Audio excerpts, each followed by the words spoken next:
So this video, it's dedicated to all the real event organizers and to the customers who thinks it's just balloons or it's just lights or it's just flowers.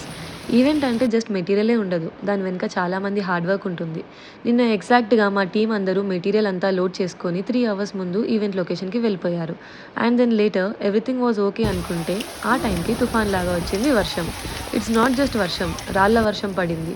Event ఎలా చేయాలి అని everyone was tensed, but my team then give up. But వర్షం తర్వాత event చేయడం, అది కూడా బోట్లో, it's big task. Event hand over చేయాల్సిన టైం కన్నా హాఫ్ అన్ అవర్ ముందు వర్క్ స్టార్ట్ చేయాల్సి వచ్చింది, because there was no power supply in the boating area. But ఈ ఈవెంట్ సక్సెస్ అవ్వడానికి మా క్లయింట్ హెల్ప్ కూడా ఉంది, because they trusted us. And ఎంత వర్షం పడ్డా వాళ్ళు ఈవెంట్ క్యాన్సిల్ చేయలేదు. అండ్ 1 hour ఈవెంట్ లేట్ అయినా they understood the situation and supported us. ఒక ఈవెంట్ సక్సెస్ అవ్వడానికి ఈవెంట్ ఆర్గనైజర్ది ఎంత ఇన్వాల్వ్మెంట్ ఉంటుందో అంతే క్లయింట్ సపోర్ట్ కూడా అవసరం ఉంటుంది. And if everyone understands this, అందరి ఈవెంట్స్ హ్యాపీగా అవుతాయి. And stay tune for second part.